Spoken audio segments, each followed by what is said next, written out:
시청자 여러분 안녕하십니까? 안녕하십니까? 예, 추석 연휴 잘 보내고 계십니까? 자, 오늘 특집으로 북한의 명절에 대해서 하겠습니다. 자, 북한에는 명절이라 그러면 전통적인 민속 명절, 추석, 설 이런 거 하고 그 다음에 국가의 기념일, 뭐 국경일 이런 걸 다 명절이라고 부른다면서요. 네네네. 그래서 이제 국가 명절, 뭐 김일성이 생일이라든지 뭐 네. 이런 거와 그다음 민속 명절 이 두 가지가 있는데 네.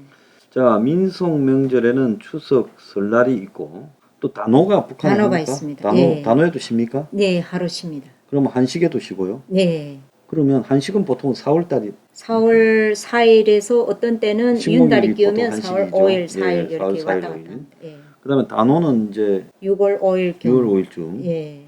야, 북한이 그러면 한국에는 하지 않는, 남한에는 하지 않는 네. 한식이나 단오까지도 이제 북한의 네. 민속 명절로 하네요. 네. 북한에는 주 일요일 하루만 쉬죠. 주 5일이 예. 아니죠. 토요일은 나가가지고 뭐 이 자 뭐 비판 같은 거 뭐 총회 같은 거 주로 한다 그러더라고요. 예, 토요일 날은 생활총화, 예. 당 조직, 그다음에 직맹, 농군맹 예. 이런 각 조직들 청소년 사로총 예. 토요일 날에는 무조건 그 생활총화라는 게 있습니다. 그 생활 총화하는 예. 날이다. 예. 자, 그러면 이제 추석 그리고 한식, 단오, 설 설. 이렇게 이제 네 개가 있는데 네. 자, 보통 추석에는 어떻습니까? 북한에서 추석 보내는 방법은요? 북한은 이제 그 우리 대표님께서 말씀하신 대로 최고의 명절은 추석이나 한식보다도 설날보다도 그 김일성 생일입니다. 예. 예, 4월 15일이 가장 크게 최고 국가적인 명절은 이제처럼 4월 15일, 그 다음에 김정일 생일 2월 16일, 그 다음에 당창건 기념일, 뭐 김정숙 생일 12월 24일, 조선민주주의인민공화국 창건 9월 9일, 조선노동당 창건 10월 10일 이렇게 세고 그 다음에 민속 명절 있는데 일반적으로 대한민국에 오니까 민속 명절이라고 할 때는 그 음력설을 굉장히 잘 보내고 이렇게 하는데 북한은 음력설보다도 김일성이 1월 1일에 신년사를 하기 때문에 그걸 위주로 해서 1월 1일 그 1일부터 2일까지 이틀 쉽니다. 그리고 음력설은 하루만 쉬고,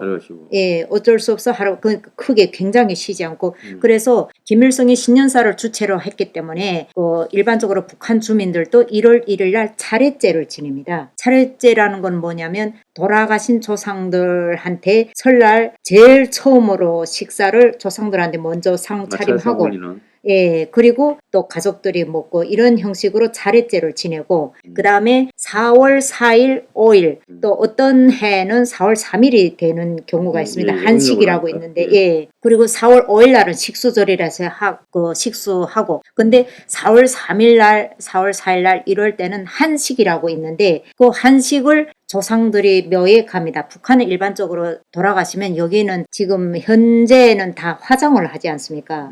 근데 북한은 다 그 묘를 사용했습니다. 산에다 이렇게 예. 그러다 보니까 한식에 산에 가서 뭘 하냐면 한식은 조상들한테 성묘를 한다 해가지고 오랜 기간이 되면 그 묘가 처음에는 이렇게 높게 세워졌다 할지라도 예, 자꾸 잦아드니까 거기에다가 삽을 가지고 가서 그 흙을 더 올립니다. 그러니까 뭐를 예, 풍성하게 북돋아 준다. 예, 북돋아 줍니다. 그게 바로 한식에 합니다. 그리고 추석에는 대체적으로 뭐 하냐면 이제처럼 풀이 많이 자랐으니까 예, 낫을 가져가서 풀을 베는 거. 그게 추석입니다. 자, 옛날에도 뭐 조선시대나 이럴 때는 한식에 그렇게들 했다고 그래요. 조상모를.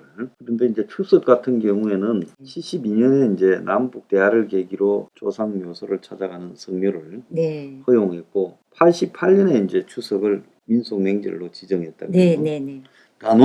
단오는 어르신들이 그런 유래가 있습니다. 북한은 단오 전에 나오는 풀은 독성이 없다. 그래서 뭐 어떤 풀이든 단오 전에는 모르고 먹었다 할지라도 독성이 없기 때문에 크게 건강에 해치거나 그런 일은 없는데 일단은 단오 같이 나가면 이런 식물한테 독성이 올라가지고 이렇게 가려서 먹어야 된다 이런 말이 있고요. 그래서 단오에는 대체로 쑥떡을 먹습니다. 예. 쑥이 많이 나오니까. 예, 단어에 대체적으로 산에서 캐온 쑥이라든가 들에서 자라는 일반적으로 북한 지역에는 한경북도 지역은 네. 산이 많기 때문에 들에서 나오는 쑥보다 산에서 캐오는 쑥을 많이 사용해서 쑥떡을 그렇죠. 만듭니다. 예, 그래서 고난이 행군 때랑 뭐 이런 식량 쑥떡이라는 건 어느 정도 쑥이 들어가면서 뭐 잎살이라던가 옥수수 가루라던가 밀가루가 들어가야 되는데 거기에 귀하다 보니까 그냥 뭐 옥수수 묵지 같은 걸 조금 넣고 쑥을 넣어서 이렇게 쑥떡을 해 먹고 대체적으로 단어에는 쑥떡을 먹는 유래가 있습니다.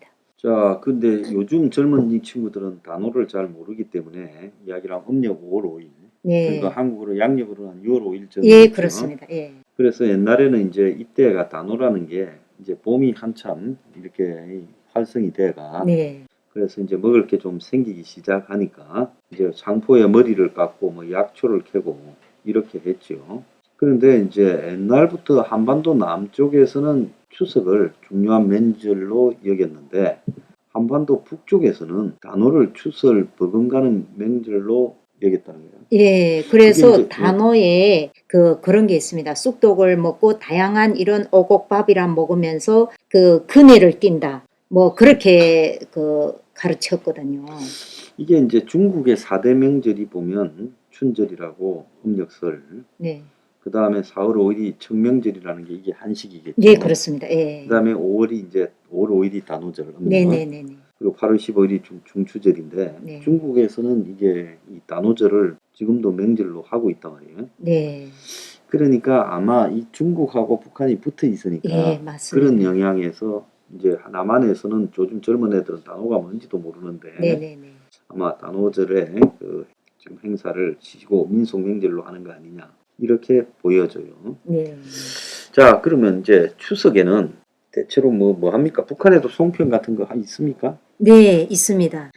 예전에는 그래도 조금 쌀이 조금씩 나올 때는 일반적으로 북한은 그렇습니다. 한식이든 추석이든 묘에 갈 때는 기름 냄새를 꼭 피워야 된다. 예. 예, 그래서 쌀을 찌어다가 기름떡을 합니다. 기름 냄새를 피운다 해가지고 기름떡을 하고 그 다음에 쌀이 귀할 때는 또 밀가루 가지고 지짐을 구워가지고 기름내를 피우고 또 그 다음에 계란을 모여뒀다가 계란이 워낙 귀하니까 그런 걸 한두 알씩 모여뒀다가 산소 갈 때 쓴다 하고 엄마가 계속 이렇게 감춰놨던 기억이 나는데 그 계란을 두부에다 입혀가지고 두부도 굽습니다. 근데 이렇게 조그맣게 여기 대한민국에 와서 보니까 음식을 그냥 이렇게 계란 알만큼 잘라서 굽고 이렇게 하는데 북한에서는 묘에 갈 때는 어떻게 하냐면 두부든 떡이든 지짐을 굽는 거 이렇게 크게 굽습니다. 뭐 기름떡도 좀 직사각형 형식으로 길게 해서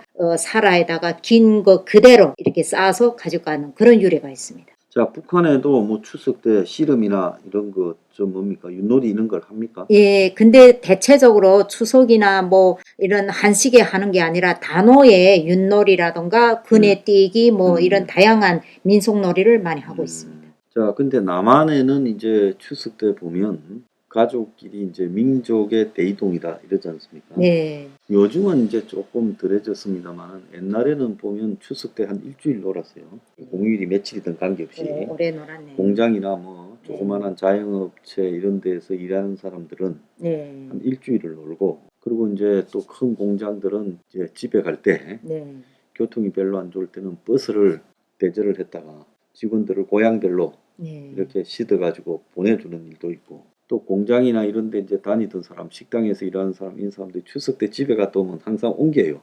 그래서 주인이 이제 다시 오라고 이제 추석 떡값도 주고 이제 이렇게 했는데 어쨌든 추석 때 민족의 대이동이라고 엄청나게 이제 사람들이 고향에 가고 찾고 이러는데 북한에는 이게 있습니까? 어떻습니까? 북한은 원래 한식이든 추석이든 여기에서는 자녀 자제분들이 많이 부모님 댁에 가시잖아요. 예, 예. 그런 대로 자가용 차도 이용하고 뭐 KTX 다양한 예. 교통 상황이 너무 잘 되어 있기 때문에 예. 뭐 언제라도 갈 수만 있다면 누구든지 갈 수 있는데 북한은 원래 교통 상황이 취약하기 때문에 마음대로 다니지 못합니다. 그래서 내가 아빠한테 산에 간다, 산소에 간다 할 때는 어느 정도 50리 그러면 한 20km죠. 그 50리 같은 그 거리는 다 걸어서 갑니다. 50리 안에는 예, 산에까지 다 걸어서 갑니다. 대중교통이 없으니까 없습니다. 예. 좀 뭐 100리, 200리 뭐 이런 데는 어쩔 수 없어서 무조건 가야 되겠다 싶을 때는 기차를 이용하는데 기차가 80년대까지만 해도 그런 대로 잘 운영이 뭐 조금 됐는데 80년대 후반부터는 기차가 잘 되지 않아서 석탄이 안 돼서 기차가 안 됐고 또 그 이후에 전기철도가 건설이 됐음에도 불구하고 전기가 긴장하다 보니까 전기철도도 가다가 서고 이래서 한 번씩 가는 게 막 보름에서 한 달 걸립니다.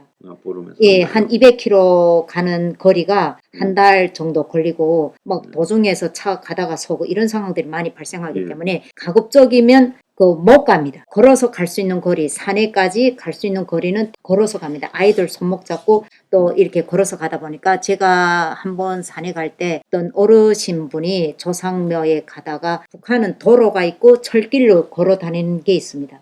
차가 왔다 갔다 하는데 그 다리 쪽으로 건너다가 피신을 못 해가지고 그 어르신이 돌아가신 것도 제가 목격했는데 일단은 이런 교통 상황이 취약하기 때문에 다 일반적으로 걸어서 산에까지 왔다 갔다 합니다. 자, 그러면 북한에는 산에 이제 사람이 돌아가시면 네. 시신을 산에다가 이제 합니까? 북한의 장례 절차는 좀 어떻습니까? 이야기 예, 북한의 장례 절차는 일반적으로 다 집에서 장례 발인을 합니다. 그래서 만약에 사람이 돌아가셨다 할 때는 이틀 동안 그 칠성판이라는 거 있는데 나무 널판자 같은 거 뭐 칠성판이 뭐 7조각인지는 모르겠는데 어쨌든 어르신들이 말씀으로는 칠성판이라고 하더라고요. 그 저희 아빠가 돌아가셨을 때 제가 고등학교 졸업하면서 돌아가셨는데 그때는 어린 나이다 보니까 집에 그 옥방에다가 아빠를 그 시신을 모셨는데 무서워서 못 들어가겠더라고요. 그래서 뭐 칠성판에 모셨는지 어디다 어떻게 모셨는지 보지는 못했는데 일단은 돌아가시면 그 매수라는 거 합니다. 매수라는 거는 그 사람이 이렇게 숨이 멎으면 이렇게 부풀어 오른다 해가지고 이렇게 세면을 이렇게 묶어서 하는 게 매수라 하는 게 염이라고. 예, 그렇게 매수한 다음에 그걸 칠성판에 눕혀놓고 기다렸다가 그 관을 주문합니다. 자, 그러면 사망 진단서 같은 거는 따로 안 뗍니까? 뗍니다. 당연히 뗍니다. 떼야 되고 예. 의사가 집으로 옵니까? 그러면? 예, 당연히 대부분 뗍니다. 집에서 많이 돌아가시겠네요. 다 집에서 사람. 발인을 합니다. 그러면 의사가 와서 이제 이 사람 죽었다 이렇게 하고 네, 그러면 관이나 이런 거는 배급이 나옵니까? 어쩝니까? 사야 됩니까? 사야 됩니다. 그럼 돈 없는 사람은 관도 못 사겠네. 그래서 그 관을 짜야 되는데 이런 뭐 하여튼 그 회사 그 관을 전문 짜는 목수 그런 회사가 있습니다. 거기에다 주문하면 이제처럼 그 기초적인 그 장례 절차가 다 마치면 관을 기다립니다. 그 관이가 돌아가신 이틀 만에 관이 도착합니다. 그러면 대체적으로 3일장 하는데 그 뭐 관이 도착하면 그 관에다가 입관을 합니다.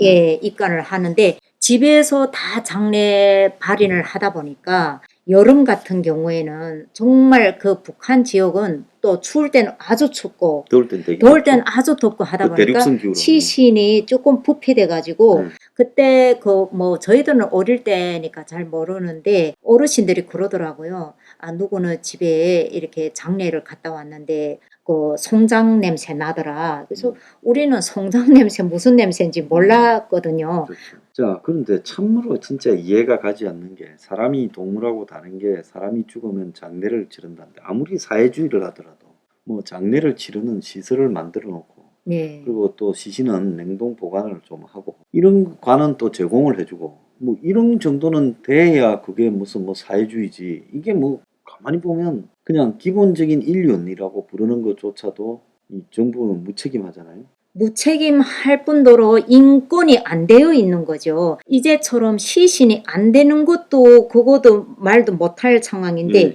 일단은 살아있는 북한 주민들한테 인권 자체가 존재하지 않기 때문에 살아있는 북한 주민도 인권이 없습니다. 이게 참 어떻게 보면 북한 주민들도 참 진짜 자신의 부모가 죽었는데 사람이 죽으면 그러면 굉장히 걱정이겠네요. 장례 치를 문제가. 걱정입니다. 그러겠네요. 예, 그래서 고난의 행군 시절에는 그런 장례 절차는 상상도 못하기 때문에 그냥 아사자가 얼마나 많이 발생했는지 모릅니다. 고난의 행군 시절에. 그때는 이런 각 역전 경찰, 여기 말하면 지하철 경찰인데 철도 경찰, 거기서는 역전 안전부라고 합니다. 그런 안전원들이 교대 근무를 밤새 이렇게 서는데 자기 교대 시간에 사람들이 너무 많이 그 사망하는 시체들이 쏟아져 나오니까, 왜냐하면 그 대체적으로 그런 꽃제비라고 하는데 그런 사람들이 이런 사람 예, 어린 아이부터 시작해서 어르신에 이르기까지 그 역전에서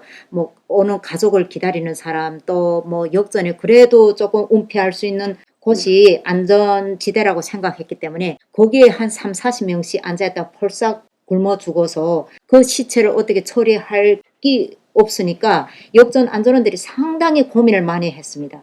제발 내 근무 설 때 이런 시체가 좀 많이 나오지 말라. 그러겠네요. 예, 그래가지고 그때는 그냥 직파입니다. 직파란 게 뭐냐, 그냥 곡식을 땅에다 뚝뚝 떨구는 식으로 사람을 막 자동차에다 쓸어서 담아가지고 산에 갖다 막 버렸습니다. 예, 그때 당시 그런 사태들이 많이 발생했고, 그리고 사람이 집에서 부모님이든 누구 이렇게 돌아가셨다 이렇게 하면 이런 비석도, 여기 오니까 대리석도 너무 이쁘게 표마를 잘 하셨던데, 북한은 그때 당시 대리석 하는 집은 조금 그래도 생활이 괜찮다 하는 집은 그렇게 대리석을 가끔씩 씌워놨습니다. 대리석에 그 글씨를 새겨가지고 누굴 메우다 하는 표시판.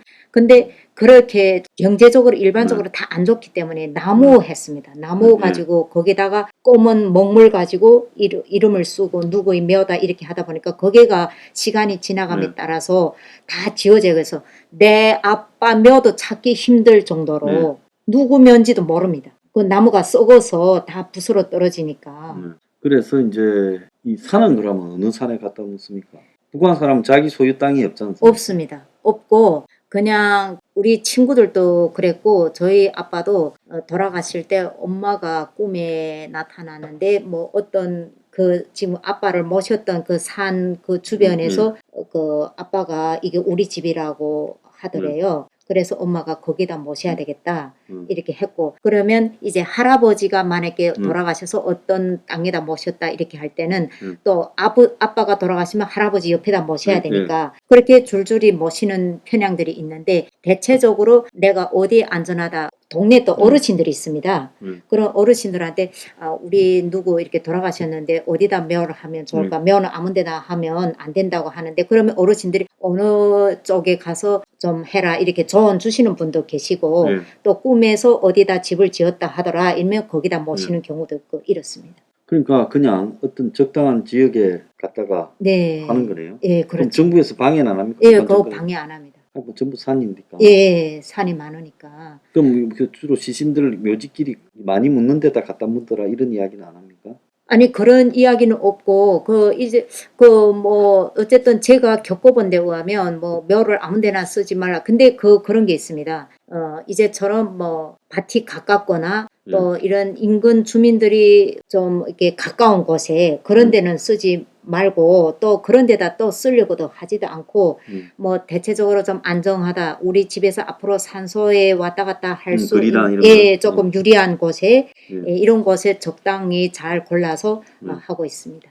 그러면 이제 이 자손들은 이 묘지에는 자주 갑니까? 어떻습니까? 묘지에는 자주 갈 수가 없습니다. 왜냐하면 이제처럼 교통 상황이 너무 취약하기 때문에 한번 묘지에 가려면 정말 기차도 제대로 다니지도 못하고 또 음식거리, 추석 명절거리도 없고 하기 때문에 잘 안 다닙니다. 그래서 버려진 묘들이 상당히 많습니다. 버려진 묘들 그렇겠네요, 그죠? 그래서 사람이 참 뭐 그 조상을 섬기는 거나 기억을 하는 것도 묻고 살만해야 그렇죠. 하는 거지. 자기 인생이 죽을 판인데 죽은 조상에 대해서 이렇게 뭐 챙기기가 어려울 거다. 어렵습니다. 그래서 이런 음식이 없는 가정에서는 어쩔 수 없이 남자들이 그래도 부모님이나 조상묘에 가봐야 시기이기 때문에 또 북한 사회는 이런 조상들에 대한 그런 게 좀 봉건적으로 내려오면서 좀 잘 이렇게 인식이 좋습니다. 예, 조상은 꼭 가봐야 된다. 근데 경제적인 어떤 환경들이 다 안 좋기 때문에 못 갔을 뿐이지 그래도 마음속에는 무조건 가야 된다라는 이런 자각심이 많기 때문에 남자들은 이런 음식이 없거나 이렇게 하면 술 한 병 거리에다 차고 예, 가서 예, 그냥 삽이나 가지고 가서 한식에는 뭐 묘로 좀 훌기나 떠올리고 그다음에 추석에는 나서로 그 풀이나 좀 베고 이렇게 가고 있습니다. 네, 참 안타까운 추설 네. 풍습이다 이렇게 말할 수 있겠네요. 네. 자, 우리 이제 이 한국에는 더도 덜도 말고 한가위만 같아라라는 그런 이야기들이 옛날부터 내려온 추석하면 그래도 나름 1년 중에 가장 이 절기도 좋고 또 먹을 것도 풍성한 그런 계절이다 이렇게 하고 또 가족끼리 모여서 즐겁게 보내는 시간이다라고 하는데 북한에 지금 이제 겨우 남아있는 민속 명절의 명명만 유지하는 이런 행태들 추석에 대해서 오늘 1부에서 이야기해봤고요. 또 2부에서 계속 이야기하겠습니다. 감사합니다. 감사합니다.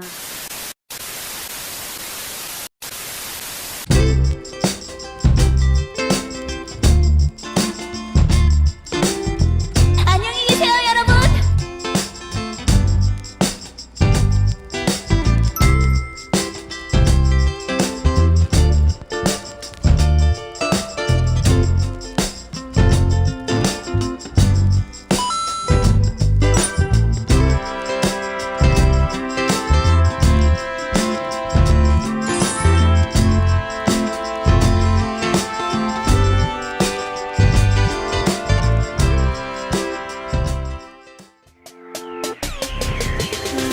Revolution 21.